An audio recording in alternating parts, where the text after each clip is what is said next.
How to connect smartwatch to iPhone.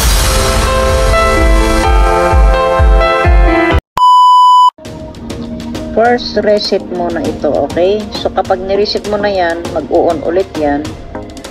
And then, hanapin mo lang ang QR code. Ayan. So, kapag nakikita mo ang QR code, ayan na, ganyan na po yung lalabas. Ayan, app download. Picturean mo lang po yan. Picturean mo lang po yan gamit ang iyong iPhone. Okay?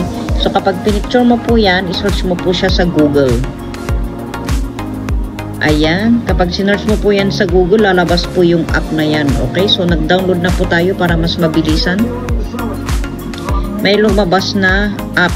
Mula sa iPhone, lalabas ang allow. So, i-allow mo lang po yan para magamit mo yung mga ibang apps dito sa smartwatch. Okay?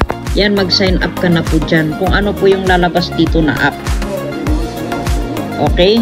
And then, after that, pagkatapos po nyan, connect ka na po dito, guys. Ayan, so may buksan mo na ang Bluetooth. Ayan, so pindutin mo lang po yan and then malalaman mo na po yan kapag nag-connect na po kung SIM na po yung time nila dyan tapos dito. Okay? Ayan, so pwede na po siyang maggamit. Ayan. Hindi mo kasi talaga magagamit ang smartwatch kahit yung sa time, hindi yan magbabago kung hindi siya nakakonik sa iPhone. Ayan. O, diba? SIM na sila ng time. Okay, another sample ulit. Tignan natin kung talagang gumagana po siya.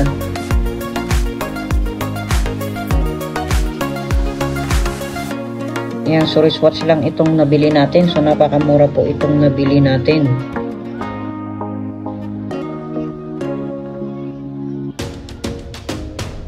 Ayan, so inopen ulit natin yung yan.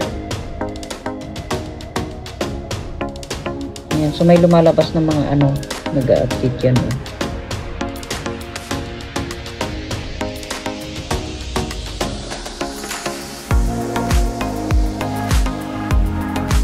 Okay, so yan.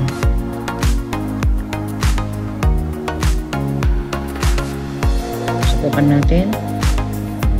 Oh, di ba? Oh, tingnan nyo lang to, guys, oh.